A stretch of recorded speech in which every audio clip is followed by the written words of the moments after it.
Welcome to Stoughton Media Access Cable. The show is Community Forum. My name is Steve Kelley, and today I have the pleasure, the absolute pleasure, of introducing you to Erika Frank.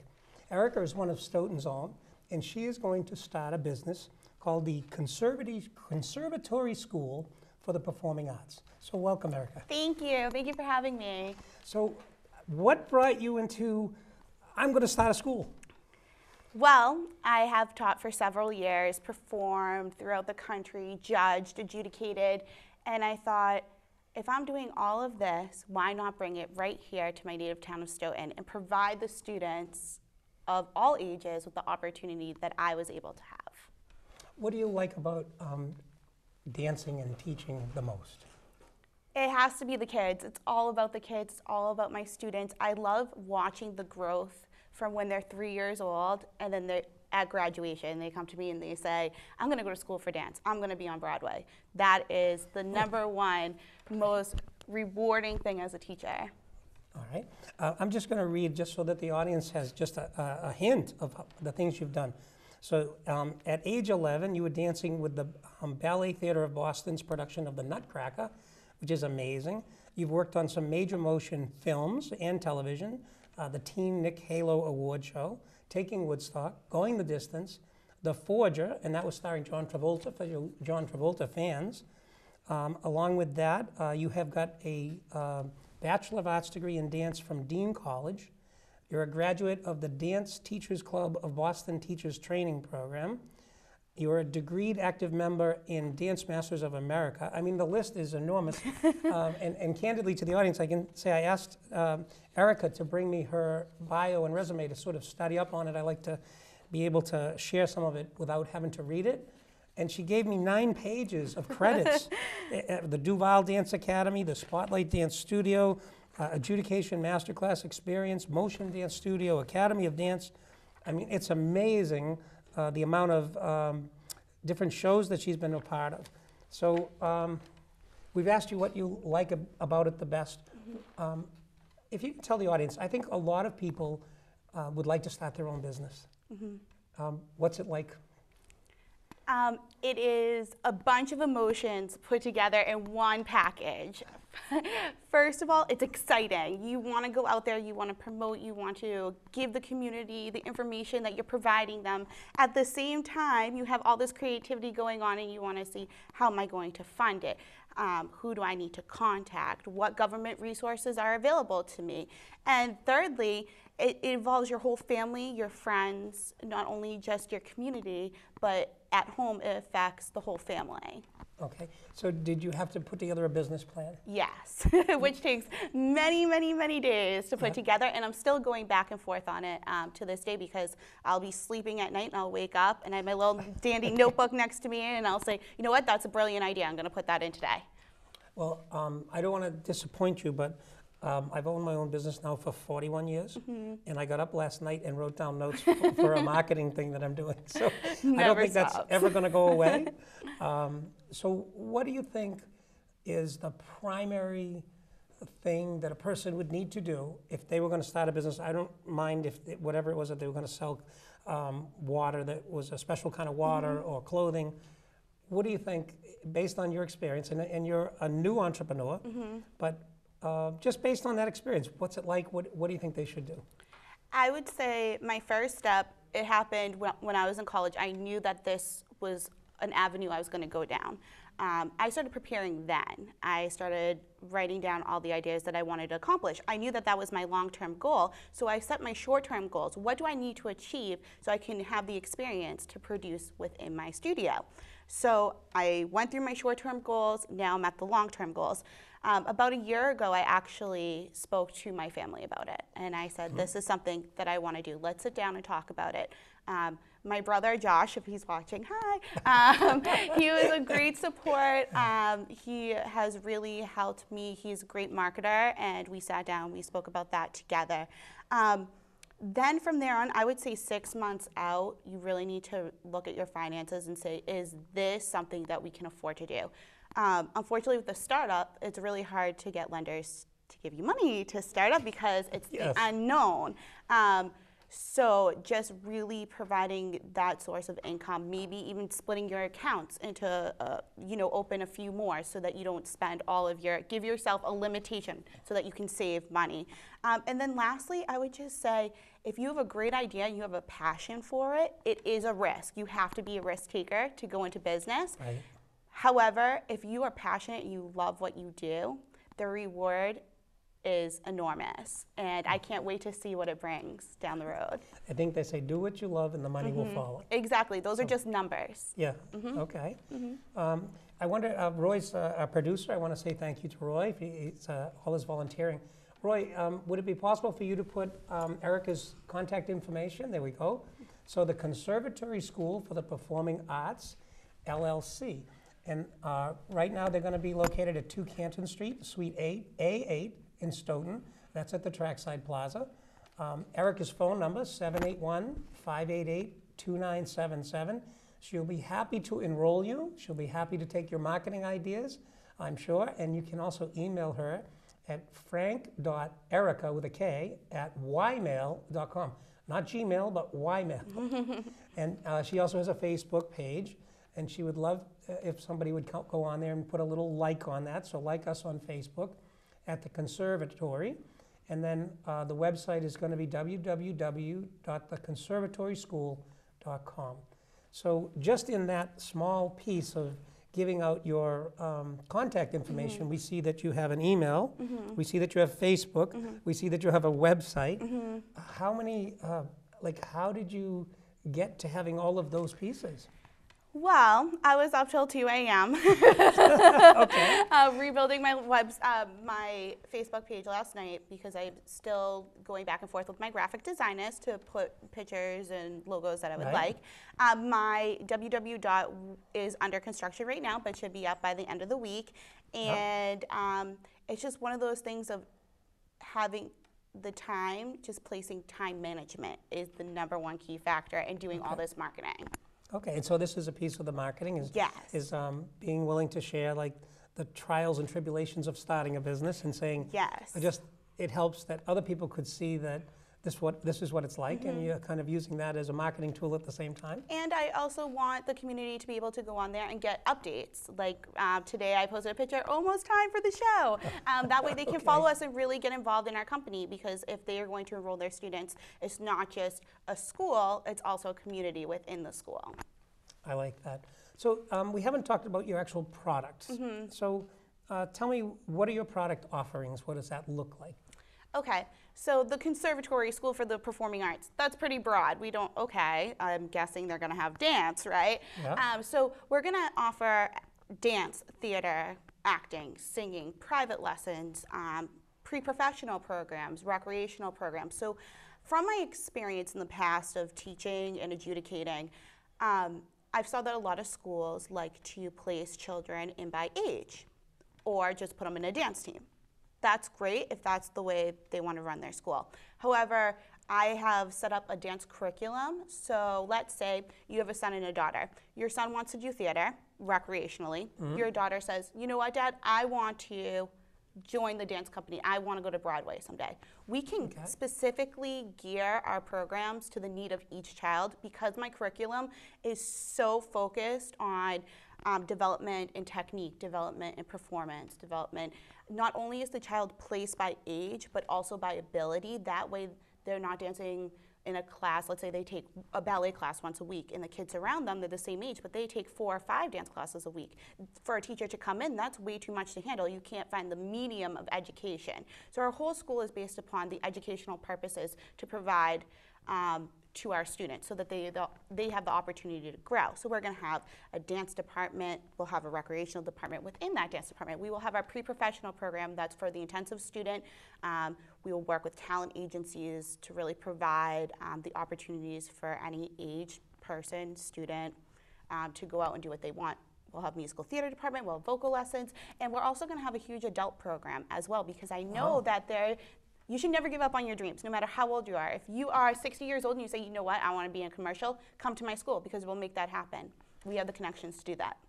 And you sort of have a blueprint of your own life, right? Having gone to Broadway, having studied at smaller schools and then more professional schools, and then you can say, well, I'll sort of career track you in the way that I was career tracked. And you have the connections all along the way. Which is great because the performing arts, I know that this is with every business, networking is a huge factor in your business and marketing yourself.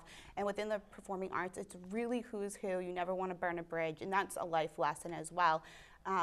So nobody in my family has danced, sang, nobody knew what I was getting into. Every single connection that I've made for myself and I kept. And I want to provide the students who don't come from, mom and dad don't own a dance school, they're just doing this themselves. I want to provide the connections that I made to my students as well.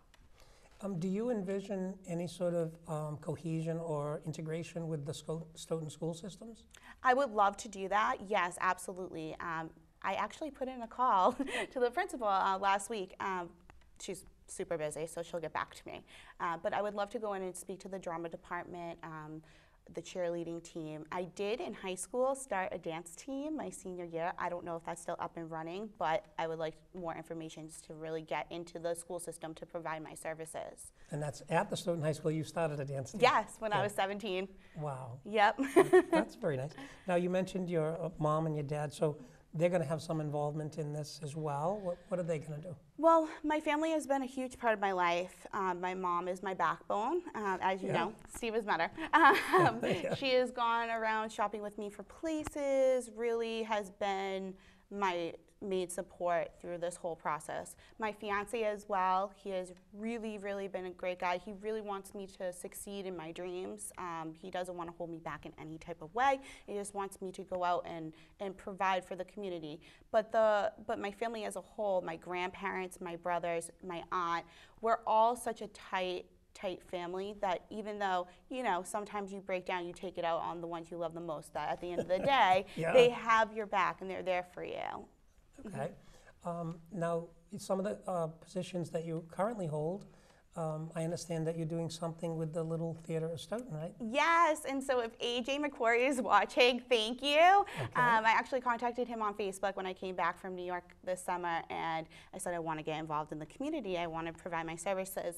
So yes, I will be choreographing Legally Blonde. I actually start rehearsal on Sunday. I'm working with Tim, the director, and I went in and choreographed a little something for their open call auditions and their callbacks. So we saw so much amazing talent. I can't wait to work with everyone. They actually have a good crew already. They do. And, I've seen a couple of their shows and they're very entertaining. Yes, yes. So when you say you're going to choreograph for them, it's Legally Blonde is the show. Do you know roughly when it's going to be? I believe it's June 13th, 14th, and the 15th. So middle of June, there'll be a show, and you're going to be in charge. When you say I'm going to be in charge of choreographing, for those of us who are not in that field, what does that mean? Okay, so when you go see the show, because I know you're all going to go see it, every musical number that has singing, it has dancing, so all the dance moves that they're doing came from me. Okay, so you're going to say, this is how I want you to shake and move? And we're going to go up there 5, 6, 7, 8, let's go. Yes, and teach them all the choreography. And then the positioning of the people and things like that? And Spacing. Wow, good. And so you'll be working with Jan Jones, I think?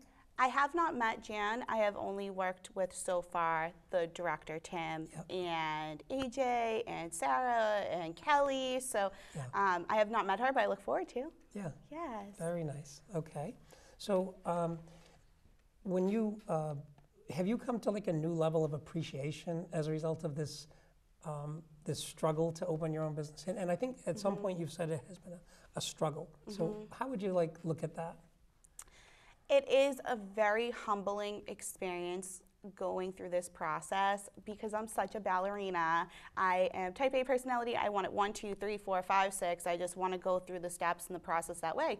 But this road is long and windy, and it takes a lot of turns that you're not prepared for. And I'm a prepared type person.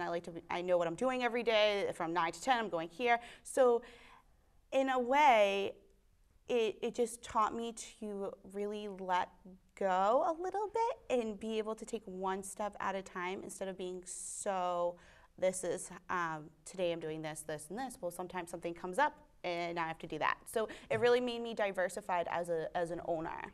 So it's almost like you wanted to run this as a rehearsal. I want to get it rehearsed, and then I'm going to do it. Yep. And it isn't that way. Right. So tell me about getting the banks to be involved. What is that like?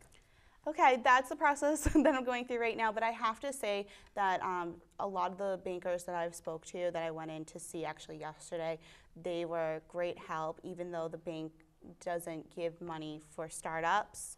You can take out personal loans, you can credit cards, sometimes, it depends. They really gave me the information, really want to help and put me forward.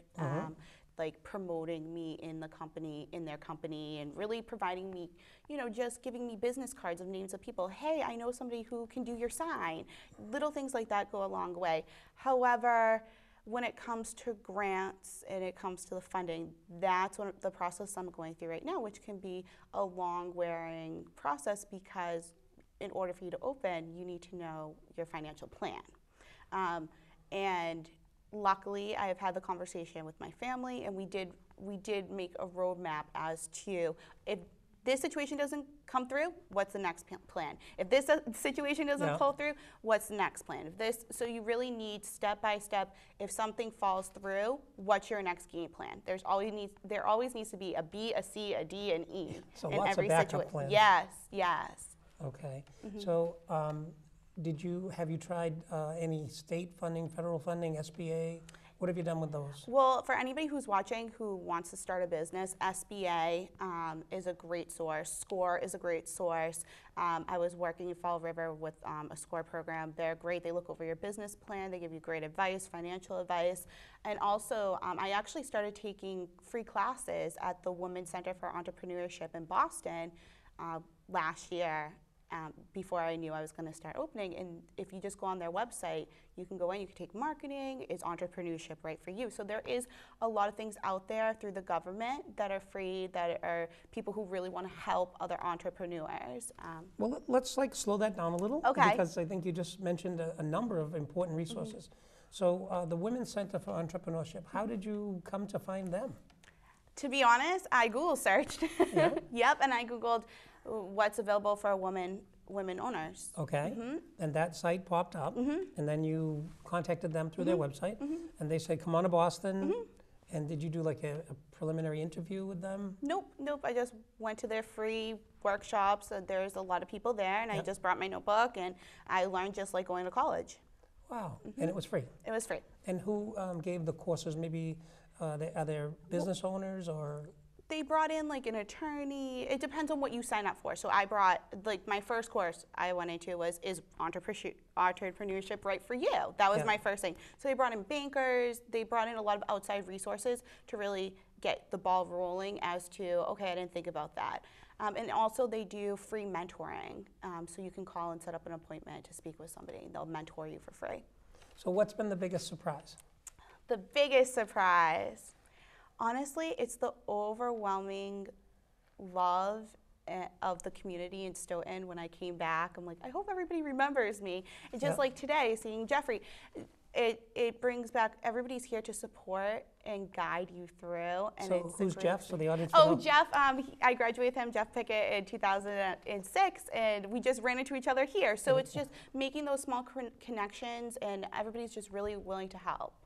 So that's a big surprise. You were thinking that it wasn't going to be as, it's not easy either, but you weren't thinking that it was going to be as community welcoming, let's say. Yeah. So that's kind of a nice surprise. It is a nice surprise. It really is. All right, so you went to the Women's Entrepreneur, how does that again? I believe it's Women's Center for Entrepreneurship. It's a pretty long name, but if you type that in Boston, it will come up on the Google search. And so you can go in there, and the classes are free. Good, and you learned a lot about that. And then you also said something about SCORE. Yes. For those in the audience, what is SCORE? SCORE is a program to really help starting businesses or even previous owners who are looking to expand their business. And they really just work with you on developing your business plan, all of your needs. So you can just call and say, hey, I'm looking for information on starting a business. What can SCORE offer? They'll help you with trying to gear you to look for grants or anything associated with the type of business you're looking for. Good, and that was in Taunton, did you say? There's one in Brockton. They have different locations, like satellite locations. So Brockton, Taunton, there's Fall River. There's a bunch of resources out And there. call them up and then just say, here's what I'd like to do. Can you help me with my business plan? Yes, never be afraid to ask. All right, and so you're getting good response. You're getting good guidance and sort of a skeletal backbone of how to proceed with SCORE and the Women's Center, right? Tell us about the SBA loan process. Have you tried that? I have not applied for an SBA loan just because I am a startup. It's very hard to find the funding if that's a need be. I have called. They want me to go and speak to more banks and see, and then call them back. So it's a huge process before you even can start to apply. You have to pretty much get denied to apply. But I will say the SEED program.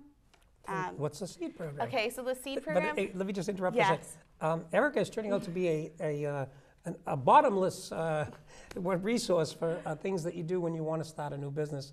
And that's one of the reasons why we had an interest on bringing her on the show, help her get started. And also, she seems to be able to share a great number of tools and tips and tricks. So please. So the SEED program is, I actually just came in contact with them. It's when you are a startup and or let's say you're starting up again, you had a business, it went bankrupt, you're starting up again. It's a program that is designed to help fund your program. So you have to take your business plan, reconstruct it. They have the link online as to what they're looking for in their funding. Reconstruct your business plan, submit it, and then hopefully they will contact you and say, yeah, we would love to fund you. But that's after you exhausted all of your other resources. Like you have to provide your tax income, you have to provide business cards of banks that said, nope, we're not going to give you funding. So it's a whole process. So that I would say is at the end of the road, like that's your last choice. Okay. But you can pick up the phone, you can call them, you can say, you can ask them any questions, and they're great. Wow. And you're right in the midst of all of this. I mean, Yes. this is not like, I remember when I started 5 years ago. I mean, this is what you're doing right now every day. This is new. And holding my full-time job. So I am literally working 90 hours a week. Okay. But if it's your passion, That's it doesn't seem as long. Okay, so let me give you a potential customer scenario. So a person comes in, they have a 3-year-old girl who maybe has seen the show and says, oh, I want to take lessons from that lady on TV. Yes. Right, but she has a 4-year-old brother and a 2-year-old brother. And the family comes in and says, well, we'd like her to take lessons, but, you know, what about the other two? Do you have like a room, a nursery room, or what are you going to do about that? Well, the best thing about the space is that it does have an observation room where parents can come in and sit, and there's a two-way mirror, so they can freely watch their children and bring their children into the studio. As well, I am offering like fundamental classes, Mommy and Me, preschool classes. So at the same time, if let's say the little girl who's 2 wants to come in and try something, we can set something up, and we will be offering family discounts as well. Okay. Have you shaped out what your costs are going to be yet, or are we still, like, is it still hard to get an idea of your competition? What about that? Well, dance school competition is a whole nother ball field. It's very hard to see. A lot of people don't put their prices online. That's just part of the business. So you really have to scope out, okay, what is affordable for the community? What is affordable for the surrounding towns? Am I overpriced? Am I underpriced? At the same time, you don't want to give away your services for free. Like, I'm very, very qualified to do this. My students have won national awards. When you come take a private lesson with me, you're getting a full educated hour. You're not getting, okay, we're just coming in and playing around. No, this is serious. I have played with the numbers. Hopefully they'll be in my flyers very shortly. Or you can call me personally and I will go over them with you. But they are very affordable for the quality of education that's being offered.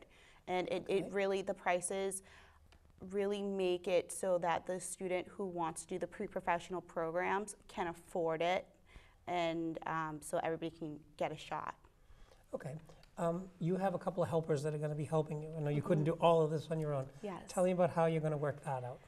Well, thank God for my family. Again, I'm going back to my family because when you're a startup, it's very hard, A, to find funding, and B, how are you going to hire somebody when there's no revenue coming in yet? So thank God for my mom. She'll be at the front desk, lovely, lovely woman. And my grandparents will be helping, my fiance. I'm going to be primarily teaching all the classes. I will have a vocal coach and an acting coach, but I think it's very crucial for me to train all of my dancers before I bring somebody else in, so that when I do bring my friends in to come teach, they have a solid foundation. So I can't do everything at once, so thank God my family is there for me to really help me out. Yeah, and I think you have a cadre of friends who are like sort of jumping up and down on the sidelines, waiting to say, hey, I want to teach this, can you arrange that, right? Yes, and it's great because the Dean College community is great. Especially the dance program. We have our own Facebook page, alumni page. So even little things like, how do you teach this for a 3-year-old? Like, we will all communicate together. So we all have the same thought process as an educational curriculum because we are educated pretty much the same. Oh, that's great. So take us back to perhaps your first successful show where you felt like, I made it. What would that have been? I'm going to take you, well, I have a few moments like that, actually. It's hard to pinpoint. When I was 11 years old, I went to a very recreational studio. I went to the Easton Museum, and I saw a sign for the Nutcracker. So I said to my mom, I'm going to go audition for this. She was like, okay, kid, like, whatever. I said, even if I have to do chores, I'll pay the audition fee of $10 and go. So she took me, and everybody who was dancing there was from Boston Ballet, was from Ballet Theatre Boston. I mean, we're talking top-notch dancers.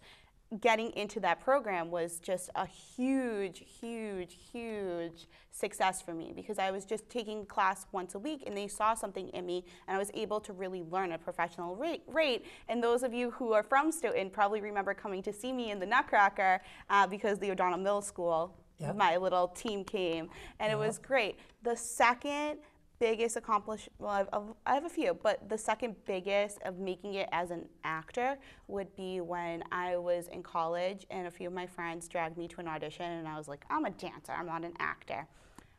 And the director was Ang Lee, who I'm sure everybody knows because he's a multi-Academy Award winner for a director, and I'm standing there in line and they just came up to me and they're like, would you like to be in this movie? You're perfect. And I was saying, okay, and just being given the opportunity to be on film for that long and taking Woodstock was really the step of, oh my God, this was my little break. I can make it. Like, now I can apply for a SAG card. Now I can do the steps. Maybe, you know what, I'm not just gonna be a dancer. I'm gonna change my minor to musical theater. I'm gonna be a dancer, singer, actor, performer, everything that I can do. And that little step gave me the boost and confidence that I needed to take my career on. So you said a SAG card? SAG. SAG. Yes. So what is that? That's just an organization for actors. It's a union organization. And it's just to guarantee you get a little bit of a higher pay and things like that, but you have to be on film for X amount of hours to apply for it. And so you got that, and then, so tell us, take us a little bit through your career from that point.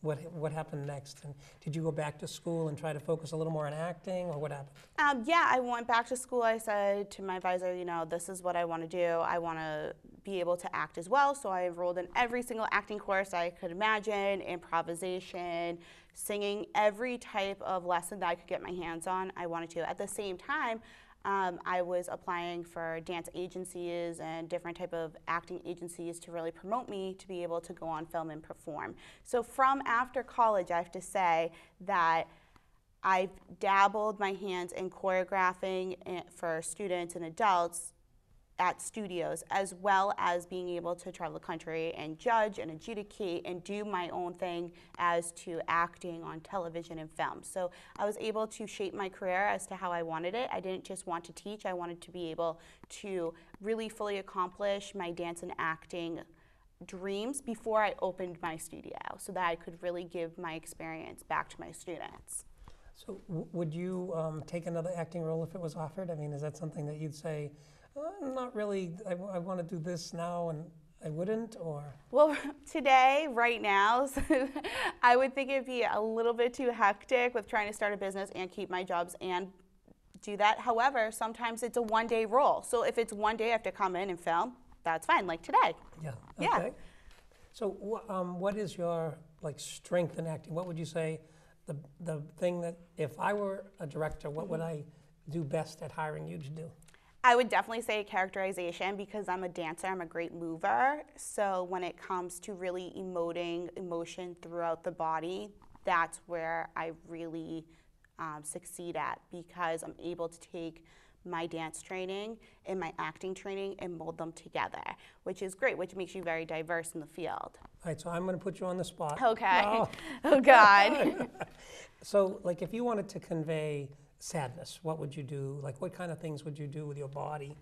And Do you want to do it with me? Sure. Okay, we're going to do a little exercise. Okay.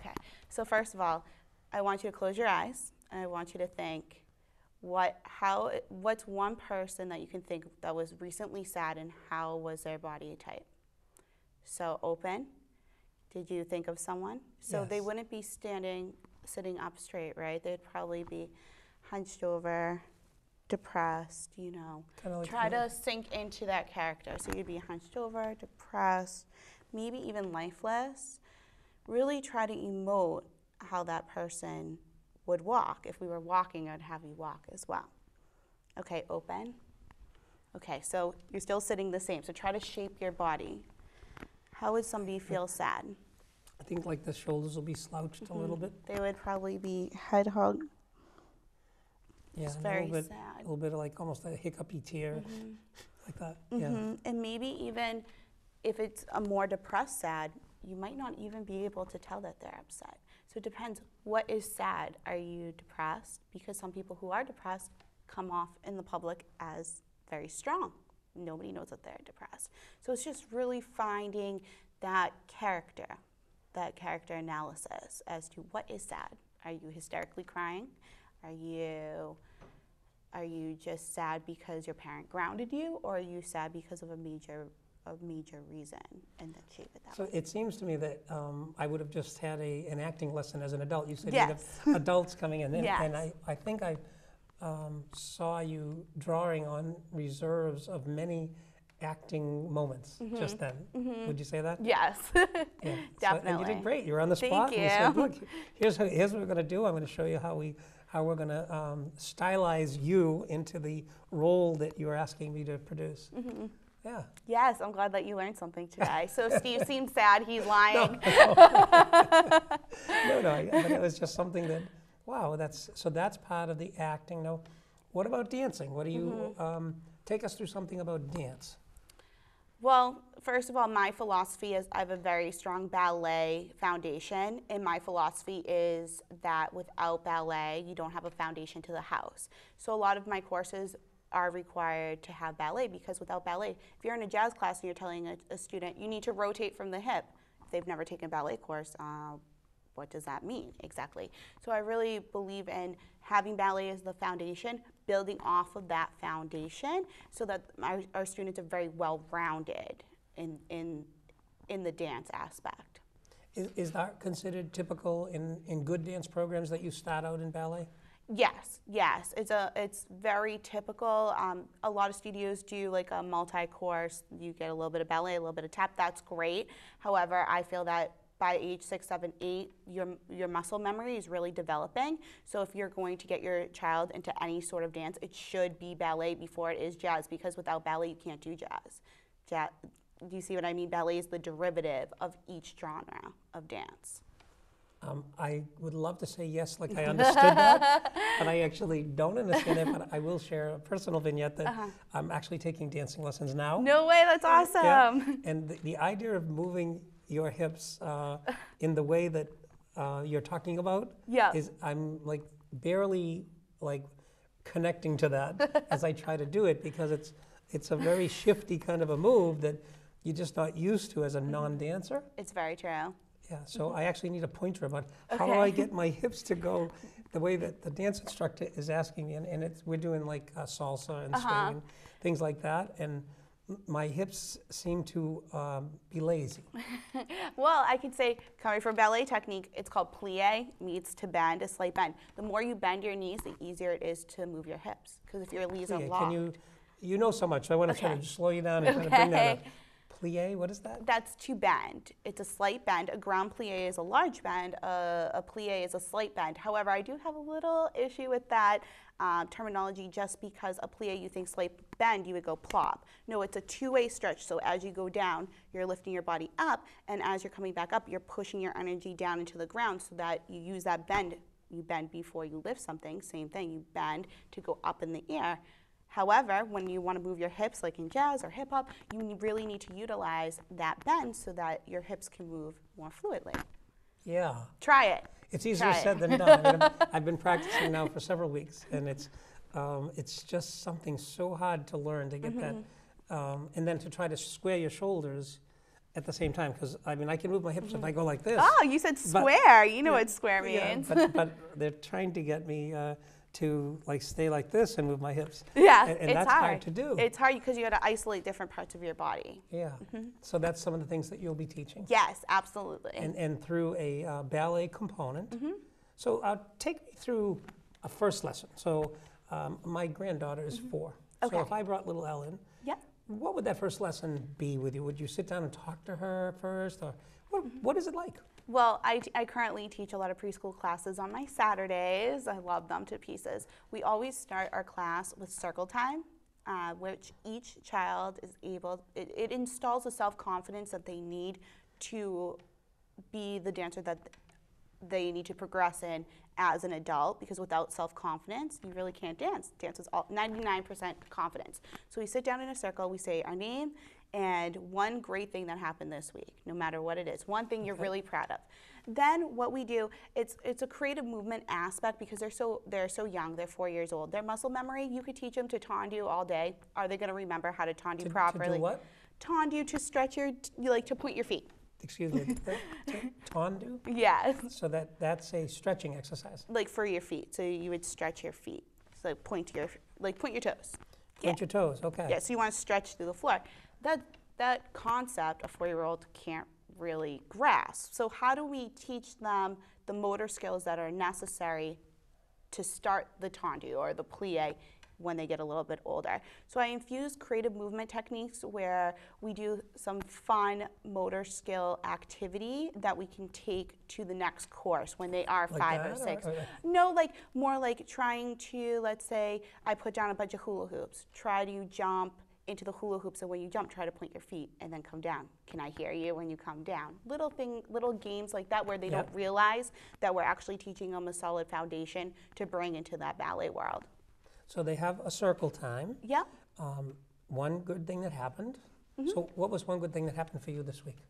Whoa, I have a lot of them. Actually, the best thing that happened this week on Sunday, one of my soloists, she takes only a half an hour private lessons with me a week other than ballet, and she won highest top score overall soloist of the whole competition on Sunday. Which competition was it? It was Step Up to Dance, yes. And so where's that held? That was, it's a national competition, but this regional competition was in Rhode Island, and she's been working so hard. So hard, great kid. So to see somebody who puts in the work ethic and then gets rewarded for it is great. When your student gets number 1, it's like you're number 1. Well, yes, but you get to see, like, just to see them so excited, all that hard work that we put in, you can see the result of. Wow, that's great. So you had, that's your big thing. So you would go around the room, you do that, and then what's the next step? So you say, okay, kids, we're going to stand up. Yep. So we start doing stretching exercises. We can even do them in a circle. We do them. I really like to switch it up so that it's not the same thing every week. So we'll do stretching for about 5-10 minutes, maybe even 15. Then we go across the floor, even like practicing coordination skills like skipping. And then I have everybody do it twice, because the first time I tell my students, the first time is to make the mistake. The second time is to apply the correction. And sometimes the third time is to improve the correction. With the little ones, I let them do it once, and then I say, okay, Miss Erika would like to see you really try to connect to passe, and I'll show them what the position they need to connect to. The other thing we do is a little bit of bar work, not that much because they get bored, they're like, oh God, we're at the bar. Just trying to learn, okay, this is first position, this is second position. And then I use similar metaphors like pretend you have $1 million worth of ruby necklace on your chest. So if you drop your ruby necklace, you owe Miss Erika $1 million. You can't. Okay. So it teaches them posture and how to stand up nice and tall, which even if you don't want to be a dancer, these are skills that are necessary in life. When you go on an interview I feel like sitting up right now myself. Yes, they love the crown. They love the crown as well. And then I also utilize props so that, it's really hard for them to separate, to incorporate their head, their arms, and their legs all at the same time. That's too much for a little kid, even an adult. So what I do is I'll utilize a prop. So maybe you want to hold the princess wand this way, but we're actually working on the legs at the same time. And it's in a fun, self-confident environment. Well, I can tell you from learning to dance right now that I'm having trouble coordinating. I have trouble staying on the front part of my foot. When I'm doing the triple step or something, I tend to put my weight back. So it is hard to focus on one piece. Never mind the shoulders, the hips. You know what I mean? So yeah, well, you got to start one thing at a time. Then we build upon that. One brick at a time. Then we have the house. Yeah, it's funny. How long have you been teaching? Because I can tell that you have this foundational language, the lexicon of teaching. Well, actually, I was a student helper my whole life. I was 11 plus. I helped my teachers all the time. But I actually started my first year of college teaching. I was 18. I was teaching seniors how to dance in high school, so they didn't know that I was the same age as them. But I really started at 18, and now I'm turning 26. So you've got several sort of years. 8 years plus some professional experience, and you're going to put all of this to work into doing that. So what about your advertising? How are you going to advertise? Well, first of all, I really wanted my advertising to be accessible for everybody. So social media, please like us on Facebook. Right now, it seems like, well, she doesn't have a picture yet. We're getting all the pieces of the puzzle together. So Facebook, Twitter, Pinterest, our website, we're going to have a lot of information just by, you could pick up your phone and say, okay, is what's going on today. We're going to update all the time. The second part is we're going to really have a lot of marketing within the penny saver, within the enterprise. So really stay tuned. We have a lot of exciting opportunities coming to Stoughton about our pre-professional, about auditions, about our open house. So really keep your eyes peeled for that. And then also we will be having flyers made, marketing, so it will be around town. And I've made some great connections throughout the community. So you might even walk into a coffee shop and, hey, look, there's Erika, just really getting the name out there. Yeah, no, I can tell you've there are a lot of, as a long-time business person, there are a lot of aspects of running a business. And I'd like to say that I'm the chief cook and bottle washer. So you do everything, you're responsible for every aspect, whether it's the funding side, sales, planning, administration, and then even some mentoring that is done as well. So it's nice to see you touching on each of these pieces. I do think, though, that it could be overwhelming for somebody watching who says, well, yeah, you seem to have it together, and you've got experience, and you've done these things, and how would I, as a person trying to start a business, do it? I don't know.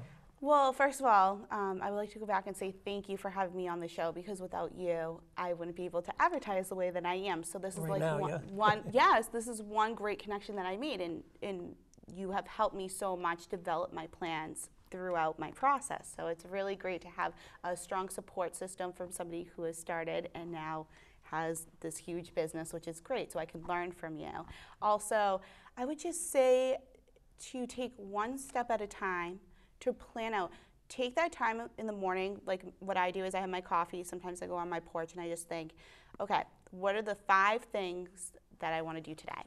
Wow, okay. This is great, by the way. This is much like sort of slowing it down for someone to say, no, you need some quiet time. Yep. And you need just a set of doables for that day. Exactly. You need to say, you know what, today I'm going to start my Facebook page. Who am I going to send it to? Who's marketable? Today I'm also going to start building my website. It takes a long time to build your own website. Yes. If you're a startup, you probably don't have the funds to pay $3,000 for this huge company to do your website. So, and then the last thing is you still have to hold your job. So it feels like you have all of these pieces all over the place, and you're trying to get them into this puzzle, and sometimes they fall out, and you're like, oh my gosh, it's just organizing yourself, organizational and time management skills is key. And if you have that passion, you got to write it down, slow yourself down and say, today this is what I'm doing, tomorrow this is what I'm doing, this week, this month, what is my goal for this month? I want to add a couple of things. First of all, you thanked me, and I appreciate that. But I also want to thank Stoughton. Yes. Stoughton's Media Access Cable and the board for SMAC, I mean, this is a tremendous facility for Stoughton, about Stoughton. And we really need to thank those people for having the foresight to put together a community place where people who are coming into the community to start a business that is going to invigorate our community, that's going to become the economic engine that we need. They're providing the forum for that, so we want to thank them. Yes, absolutely. Thank you so much. And I really appreciate it. As a native of Stoughton, I was raised here as a baby, all the way up, and I just really am grateful for the overwhelming support and love from the community. Yeah, so that's good. And I also want to appreciate, we have a couple of people that are helping behind the scenes, Leo McGowan, Roy Cohen. We also have Dave Young, Mike Hammond, Jeff Pickett. So all of these people are putting this together. And in fact, we're going to give Erika a DVD of the show when it's done, and then try to get her on with a little YouTube link for her website as well. Yes. And all of this is part of what we would do for pretty much anyone in the Stoughton community who's willing to come in, educate other people about how to be successful in some avenue, venue, like you're doing. I want to add to your idea about how to handle the idea of running a business, and I use something called an infinity loop, which if you think what that looks like, it's a little symbol like this, and I'll make everybody hypnotic here on TV. But the way I use that is there are all these stations of things that have to be done, and I feel that you can't do everything perfect. And this drives my wife crazy, by the way, because I would leave things undone. And it's my belief, and of course I'm open to challenge from anybody, but that starting a business, running a business is really a lot of leaving things undone, but then being willing to come back and then tighten them up. And not being frustrated that you can't finish them. So for instance, if you went to the bank and the bank said, well, you know, you can leave us your application, we'll get back to you on this, and you have to leave it undone. And then you say, okay, well, I'll go to Seed and see if I can get some information there. And then you'll call up a relative and say, I wonder if could I arrange a loan? Or, you know, you're on that aspect, you're working on the money side. And then you might go to marketing and say, okay, well, I'll get my Facebook page started. But then you have to leave it to go do something else. So there's a lot of things that if you're driven, it's okay to leave them undone as long as you know you're coming back. So you're not on a loose track. It's a connected track, but you're leaving and coming back. So I hope that will help you to have this, what I think makes sense of what you're trying to do. And little stations along the way. And resting time is one of those stations. It is. And you need to give yourself a good 10, 15, even an hour a day to just go, just to breathe and just to take that time out for yourself, because at first when I was going through this process, I really felt overwhelmed almost, because I am first generation starting a business in my family. So sometimes it feels lonely, like you don't know who to reach out to, because you're trying to explain the situation you're going through, but however, the only person who really knows is yourself. So I really dedicate 10, 15, 20 minutes in the morning just to think about, okay, this is what I'm going to do. Breathe. It will be fine. Everything will come together. And for future entrepreneurs, that's the biggest advice that I could give them, is to just don't lose track of getting too overwhelmed. You just need to take that time and just organize yourself. And in the morning, what I do, I try to ask myself this question, pretty good, 5 out of 7 days, I'll say, and it's an important question: what's the most effective use of my time today? And I find that settling in on that question helps me to do some good things. And I don't always ask the question. Sometimes I'm rushed off to go do something before I've asked myself the question. I'll still do some good stuff, but I think that is a settling reflection question. So it's something that I would advise you to think about. What's the most effective use of my time today? All right? I'm going to start that. I'm going to make that my new notebook. Good for you. So I'm going to ask Roy now to roll the credits, and then after we do those, I'll come back to you. Okay. So if Roy is our director, there we go. So I'm going to read, first I'm going to read Erika's contact information. So if you'd like to take courses and learn alongside Erika as she learns to run a business, she has the skills and she can teach you, but she's very willingly saying, hey, I'm getting started. I can do some good stuff. You can contact the Conservatory School, excuse me, the Conservatory School for the Performing Arts. It's an LLC, 2 Canton Street, Suite A8, Stoughton, 781-588-2977. The email is frank.erika with a K at ymail.com. You can like her on Facebook at the Conservatory. She also has a website, theconservatoryschool.com.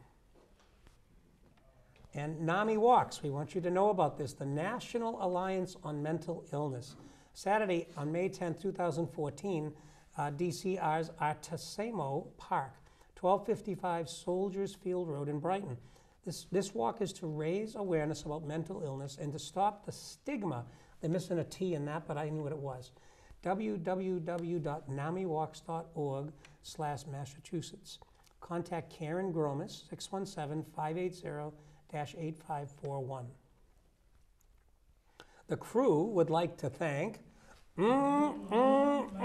Maxie's Delicatessen, 117 Sharon Street in Stoughton, 781-341-1662. They're great supporters of SMAC, and we really appreciate it. American Cancer Society is looking for volunteers to drive cancer patients to and from treatments. 1-800-ACS-6662, www.cancer.org. Ilsa Mark's Food Pantry in St. Anthony's Free Market First United Methodist Church. For more information, call Christine Gallagher, 781-341-0611 or 781-341-0549. Meals on Wheels, ask for Jessica, 781-344-8882, extension 2. And Stoughton Penny Saver, another great supporter of Stoughton Media Access Cable in the Community Forum. Our business is advertising your business. That's a great slogan. 27 Rose Glen Street, Stoughton, 781-344-4833. And the International Forum Show, which Roy has put together. And he interviews guests with local roots that go out throughout the world, and he does that via Skype. So when we get a chance, we get to interview people. We'd like you to have a look at that when you can. Sundays at 8:30, Mondays at 11 p.m., Wednesdays at 9 a.m., Thursdays at 9:30 p.m., Saturdays at 12 noon. That's Comcast Channel 9 and Verizon Channel 28. Community Forum, the show you're watching now, our show times in Stoughton are Thursday, Friday, Saturday, and Sunday at 6 p.m. So tune in any sort of weekend night at 6 and you'll get to see the most recent shows. Monday at 8 p.m., Tuesday at 5 p.m., Comcast Channel 9, Verizon Channel 28. Comments and suggestions, contact us at communityforum1@yahoo.com. That's a great email source for you to get information, and we really want to hear from you as well. And Community Forum showtimes in Easton, the same shows will run Monday at 9 p.m., Tuesday at 8 a.m., Wednesday 3 p.m., Saturday at 10 a.m., Comcast Channel 9, Verizon Channel 22 in Easton. It's a little different. Comments and suggestions, do contact us, communityforum1@yahoo.com. Oh, and we're back, and I want to add a little, just an oral, there's nothing written, but a little plug for the Stoughton Farmers Market. We want you to keep an eye out for that in June. It's going to be up in the square at the church, and we hope you'll all be tuning into kind of the fresh produce and the community spirit that the Stoughton Farmers Market does. My name's Steve Kelley. I'm your host, and again, we've introduced Erika Frank. Yes. And I want to follow up with Erika now. So what have we missed, Erika? We've had a nice hour, and we've introduced you to the audience. You've sort of told or retold the experience of starting your own business. You've shared how much experience you have in dance. You've given us a few lessons along the way. You've given some resources on how to start a business. But what have we missed? I think we missed how my school is different, or what new opportunities it's going to really bring to Stoughton. And I want the parents or even adults out there who are saying, you know, why should I go to her school? Our school is really based on the pure love and passion for education and opportunities for our student. We are not really a recital school where your child comes in and just learns a dance for an hour a week. We're really focusing on developing these kids or adults to know how to utilize their bodies, how to move through movement. Yes, tricks are great. Everybody loves to see a back handspring. However, how do you come out of that? That's really the educational source and curriculum that we're offering to the community. And also, we just want to put it out there that we're here. Our company is here to really help and guide at each and every single one of the families that come to us to sign up or enroll, or we're here to guide you and help you through the performing arts. So it's not just about a recital, a trophy. Yes, that's all great. However, we're really here for our students to learn and to take that opportunity and put it through whatever they want to do in life.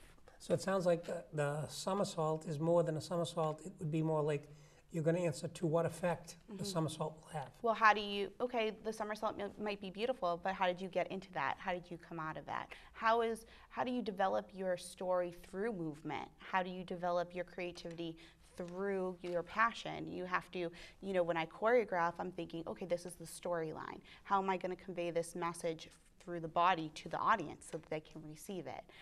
So it's the same thing with our students. We want them to really be a fully educated child or adult when it comes to movement, acting, dance, the whole 9 yards, really on utilizing the educational source of building upon the foundation so that they can carry it into the professional world. Tell me a little bit, we have a few more minutes. Where do you see the future of performing arts? In other words, like you're a part of the history of performing arts. You're going to be part of the future. What's the future of performing arts? Oh, I have so many visions. Well, first of all, we're bringing the arts back to Stoughton. You know, when I was in Stoughton High School, I was doing show choir. All of a sudden, they got rid of it. No, we're bringing the arts back to Stoughton. That's something to look forward to. You're not going to have to drive 45 minutes into the city to get top-notch education. It's going to be right here at your doors. I really see in the next 15 to 20 years the Conservatory offering programs for not just acting, singing, maybe even pageantry or modeling. Every single form of the arts we're going to offer. Okay. So that's sort of site-specific.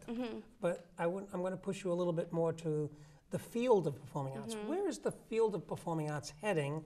In the same way I might ask the field of technology heading. So where is the field of performing arts going? It's a great question, because you can turn on any station and watch So You Think You Can Dance or America's Got Talent. So the performing arts are an ever-growing field through YouTube. You can YouTube how to dance. You can YouTube anything. You can go on Facebook. You can like different type of dancers, different type of magazines. It's an ever-growing field, and with the help of technology, artists are really able to promote themselves and offer education through social media, so it's like a melting pot. I really see the performing arts becoming a big melting pot for knowledge. Okay, so that you're going to, would you then say in your studios you're going to be embracing technology and saying, like, let me counsel you that I think you want to be doing, you want to put your last dance, you know, have your mom bring in your camera and let's put you out there on YouTube? Oh, absolutely. We do that. I do that now with, sometimes with my students. I think it's very important for the student to see themselves and how they dance on TV, or because if they want to go out and do that, you have to be really realistic as to how you're dancing, and that's how you learn. Absolutely, we'll be putting, with the parents' permission, if they're under 18, with the parental permission, we will be putting them on YouTube, on Facebook, so they are going to get exposure in that way as well. All right. Well, we're winding down. Okay. I want to thank you very much.